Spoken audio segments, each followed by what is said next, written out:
Dragons of Autumn Twilight, Chapter 7. The Story of the Staff. Strange Clerics. Eerie Feelings. The thick woods of Solasvale were a green mass of vibrant life. Beneath the dense roof of the Valen Woods flourished thistlebrush and greenwall.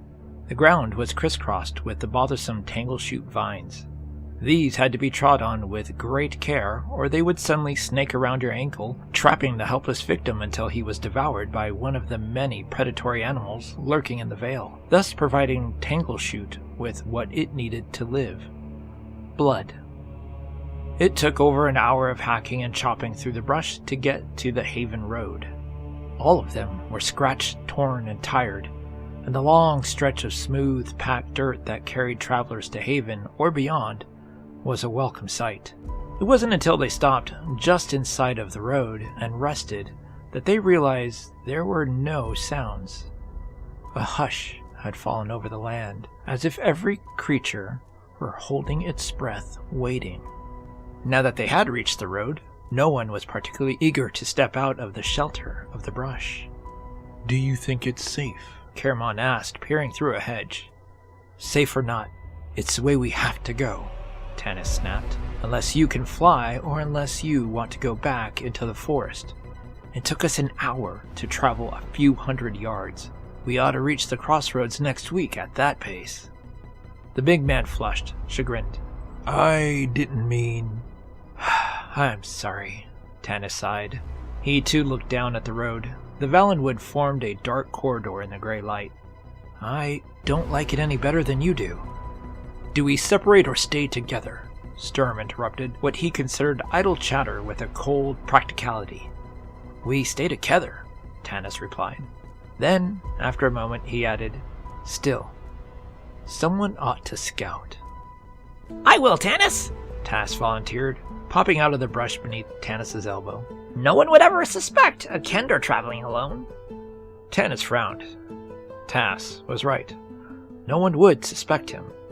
Kender were all afflicted with wanderlust, traveling through Krynn in search of adventure. But Tas had a disconcerting habit of forgetting his mission and wandering off if something more interesting caught his attention. "Ah, very well," Tanis said finally. "But remember, Tassoff Burfoot, keep your eyes open and your wits about you. No roaming off the road, and above all," Tanis fixed the Kender's eye with his own sternly, "keep your hands out of other people's belongings." "Unless they're bakers," Caramon added. Tas giggled, pushed his way through the final few feet of brush, and started off down the road, his hoop-pack staff digging holes in the mud, his pouches jouncing up and down as he walked. They heard his voice lift in a Kender trail song. "Your one true love's a sailing ship, the anchor's at our pier. We lift her sails, we man her decks, we scrub the portholes clear. And yes, our lighthouse shines for her, and yes, our shores are warm. We steer her into the harbor, any port in a storm. The sailors stand upon the docks, the sailors stand in line, as thirsty as a dwarf for gold or centaurs for cheap wine. For all the sailors love her and flock to where she's moored, each man hoping that he might go down, all hands on board." Tanis, grinning, allowed a few minutes to pass after hearing the last verse of Tas's song before starting out. Finally, they stepped out onto the road with as much fear and trope as unskilled actors facing a hostile audience. It felt as if every eye on Krynn was on them. The deep shade under the flame-colored leaves made it impossible to see anything in the woods, even a few feet from the road. Sturm walked ahead of the group, alone, in bitter silence. Tanis knew that, though the knight held his head proudly, he was slogging through his own darkness. Caramon and Raceland followed. Tanis kept his eye on the mage, concerned about his ability to keep up. Raceland had experienced some difficulty in getting through the brush, but he was moving along well now. He leaned on his staff with one hand, holding open a book with another. Tanis at first wondered what the mage was studying, then realized it was his spellbook. It is the curse of the Magi that they must constantly study and recommit their spells to memory every day.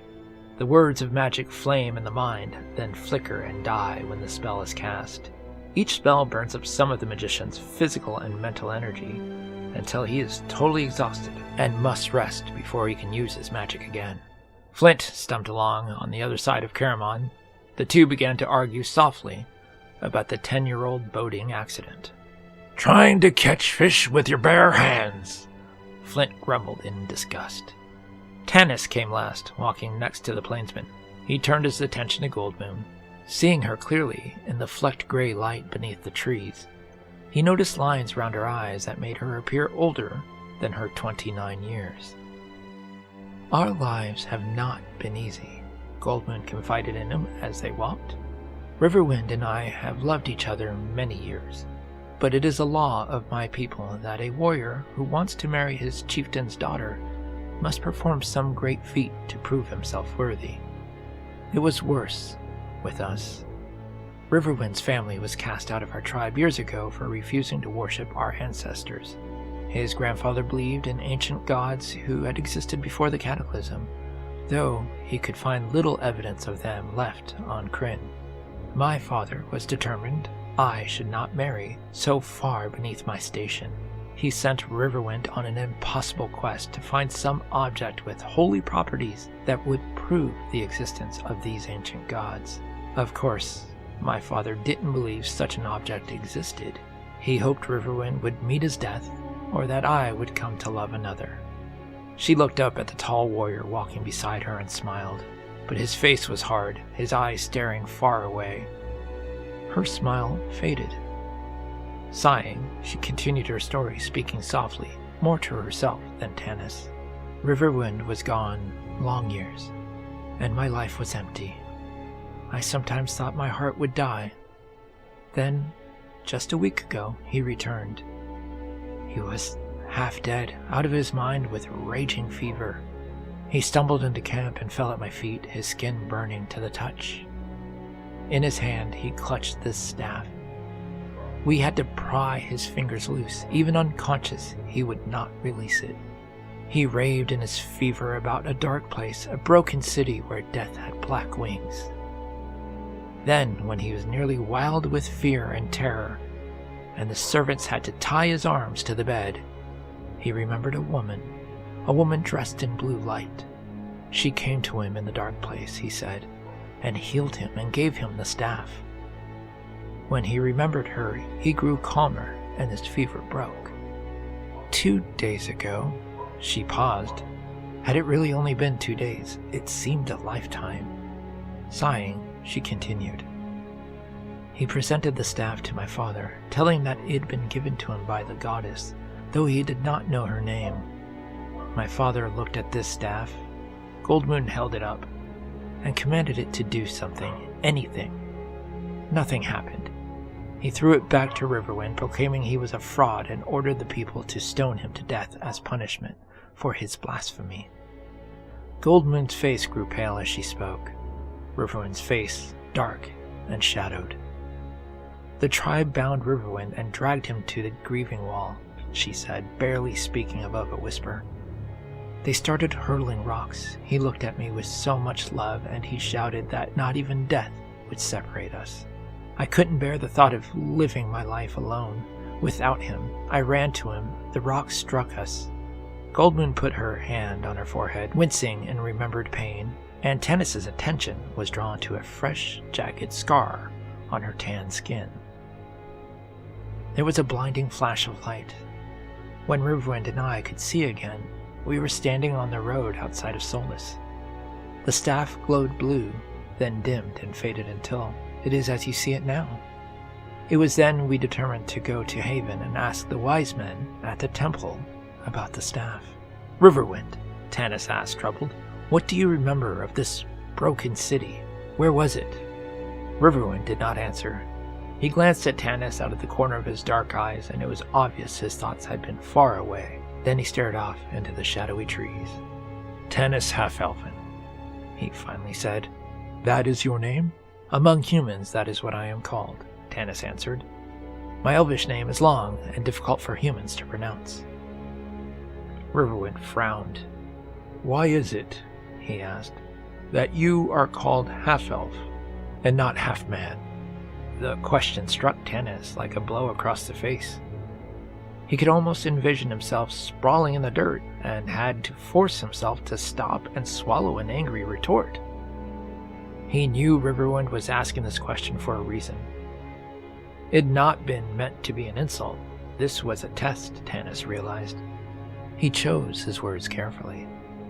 According to humans, half an elf is but part of a whole being. Half a man is a cripple. Riverwind considered this, finally nodded once, abruptly, and answered Tanis's question.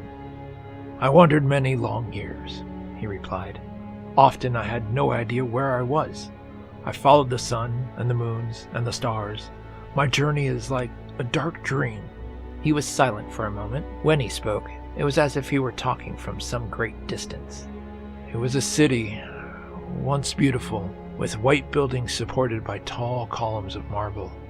But it is now as if some great hand picked up the city and cast it down a mountainside. The city is now very old and very evil." "Death on black wings," Tanis said softly. "It rose like a god from the darkness. Its creatures worshipped it, shrinking and howling." The plainsman's face paled beneath his sun-baked skin. He was sweating in the chill morning air. "I can speak of it no more." Goldmoon laid her hand on his arm, and the tension in his face eased. "And out of the horror came a woman who gave you the staff?" Tanis pursued.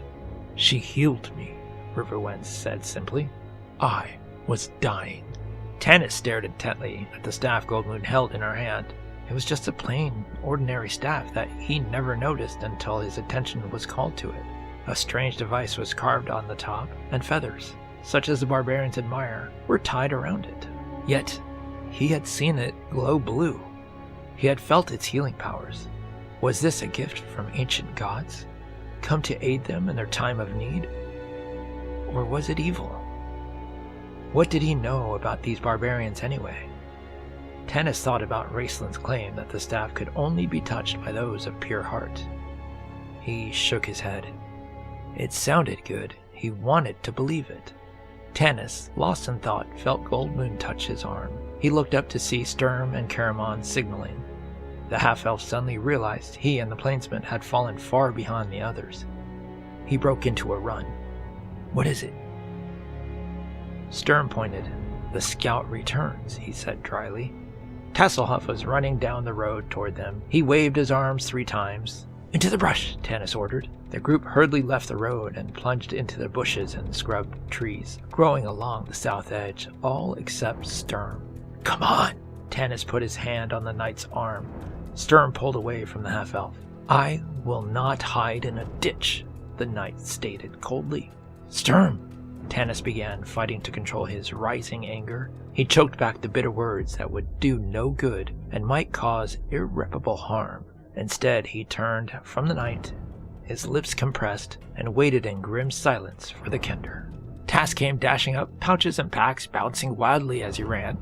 "Clerics!" he gasped. "A party of clerics! 8! Sturm sniffed. "I thought it was a battalion of goblin guards at the least. I believe we can handle a party of clerics." "I don't know," Tanis said dubiously. "I've seen clerics from every part of Kryn, and I've never seen any like these." He glanced down at the road apprehensively, then gazed up at Tanis, unusual seriousness in his brown eyes. "Do you remember what Tika said about the strange men in Solus hanging around with Hederic? How they were hooded and dressed in heavy robes? Well, that describes these clerics exactly. And Tanis, they gave me an eerie feeling." The kender shuddered. "They'll be in sight in a few moments." Tanis glanced at Sturm. The knight raised his eyebrows. Both of them knew that the kender did not feel the emotion of fear, yet were extremely sensitive to other creatures' natures. Tanis couldn't remember when the sight of any being on Kryn had ever given Tas an eerie feeling, and he had been with the kender in some tight spots. "Here they come," Tanis said suddenly. He and Sturm and Tas moved back into the shadows of the trees to the left, watching as the cleric slowly rounded the bend in the road. They were too far away for the half-elf to be able to tell much about them, except that they were moving very slowly, dragging a large handcart behind them. "Maybe we should talk to them, Sturm," Tanis said softly. "We need information about the road ahead, but be careful, my friend." "I'll be careful," Sturm said, smiling. "I have no intention of throwing my life away needlessly." The knight gripped Tanis's arm a moment in silent apology, then dropped his hand to loosen his sword in its antique scabbard. He walked across to the other side of the road and leaned up against a broken-down wooden fence, head bowed as though resting. Tanis stood a moment, then turned and made his way through the brush, Tasselhoff at his heels. "What is it?" Caramon grunted as Tanis and Tass appeared. The big warrior shifted his girth, causing his arsenal of weapons to clank loudly. The rest of the companions were huddled together, concealed behind thick clumps of brush, yet able to get a clear view of the road. "Hush!" Tanis knelt down between Caramon and Riverwind, who crouched in the brush a few feet to Tanis's left. "Clerics," he whispered. "A group of them coming down the road. Sturm's going to question them." "Clerics?" Caramon snorted and settled back comfortably on his heels. But Raceland stirred restlessly. "Clerics," he whispered thoughtfully. "I don't like this." "What do you mean?" asked Tanis. Raceland peered at the half-elf from the dark shadows of his hood. All Tanis could see were the mage's golden hourglass eyes, narrow slits of cunning and intelligence. "Strange clerics," Raceland spoke with elaborate patience, as one speaks to a child. "The staff has healing, clerical powers, such powers as have not been seen on Kryn since the cataclysm. Caramon and I saw some of those cloaked and hooded men in Solus. Don't you find it odd, my friend, that these clerics and this staff turned up at the same time in the same place when neither has been seen before? Perhaps this staff truly theirs by right." Tanis glanced at Goldmoon. Her face was shadowed with worry. Surely she must be wondering the same thing. He looked back at the road again. The cloaked figures were moving at a crawling pace, pulling a cart. Sturm sat on the fence, stroking his mustache. The companions waited in silence. Gray clouds massed overhead, the sky grew darker, and soon water began to drip through the branches of the trees. "There, it's raining," Flint grumbled. "It isn't enough that I have to squat in a bush like a toad now to get soaked to the skin." Tanis glared at Flint. Flint mumbled and fell silent.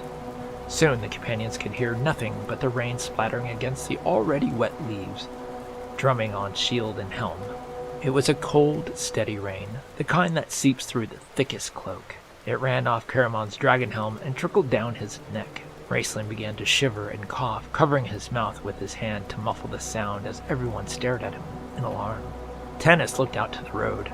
Like Tass, he had never seen anything to compare to these clerics in his 100 years of life on Kryn. They were tall, about 6 feet in height. Long robes shrouded their bodies, hooded cloaks covered their robes. Even their feet and hands were wrapped in cloth, like bandages covering leprous wounds. As they neared Sturm, they glanced around wearily. One of them stared straight into the brush where the companions were hiding. They could only see dark, glittering eyes through the swath of a cloth. "Hail, Knight of Solania," the lead cleric said in the common tongue. His voice was hollow, lisping, in an inhuman voice. Tanis shivered. "Greetings, brethren," Sturm answered, also in common. "I have traveled many miles this day, and you are the first travelers I have passed. I have heard strange rumors, and I seek information about the road ahead. Where do you come from?" "We come from the east originally," the cleric answered. "but today we travel from Haven. It is a chill, bitter day for a journeying knight, which is perhaps why you find the road empty.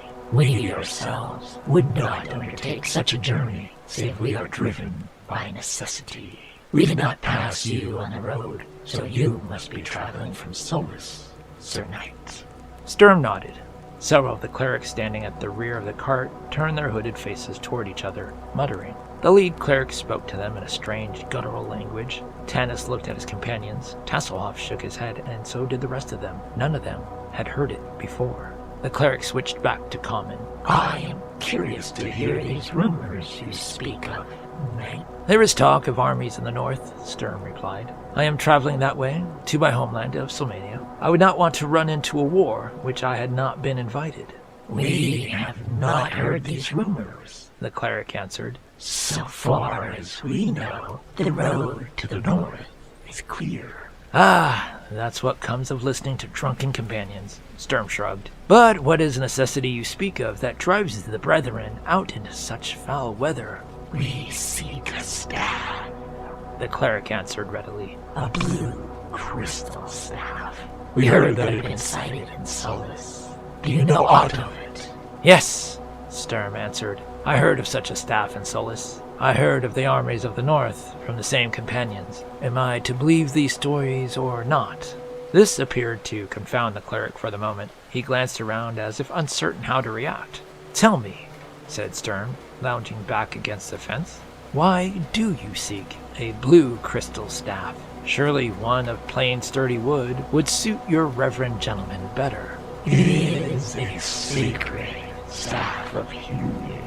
The cleric replied gravely. One of our brothers is sorely ill. He will die without the blessed touch of this holy relic. Healing? Sturm raised his eyebrows. A sacred staff of healing would be of great value. How did you come to misplace such a rare and wonderful object? We did not misplace it. The cleric snarled. Tanis saw the man's wrapped hands clench in anger. It was stolen from our holy order. We tracked the foul thief to a barbarian village in the plains, then lost his trail. There are rumors of strange doings in Solus, however, and it is there we go. He gestured to the back of the cart. This dismal journey is but a little sacrifice for us compared to the pain and agony our brother endures. I'm afraid I cannot help, Sturm began. I can help you, called a clear voice beside Tanis. He reached out, but it was too late. Goldmoon had risen from the brush and was walking determinedly toward the road, pushing aside tree branches and brambles. Riverwind jumped to his feet and crashed through the shrubbery after her. Goldmoon! Tanis risked a piercing whisper. I must know, was all she said. The clerics, hearing Goldmoon's voice, glanced at each other knowingly, nodding their hooded heads. Tanis sensed trouble, but before he could do anything, Caramon jumped to his feet. The plainsmen are not leaving me behind in a ditch while they have all the fun, Caramon stated, plunging through the thicket after Riverwind. Has everyone gone mad? Tanis growled. He grabbed Tasselhoff by his shirt collar, dragging the Kender back as he was about to leap joyfully after Caramon. Flint, watch the Kender. Raceland, no need to worry about me. Tanis, the mage whispered. I have no intention of going out there. Right. Well, stay here. Tanis rose to his feet and slowly started forward, an eerie feeling creeping over him.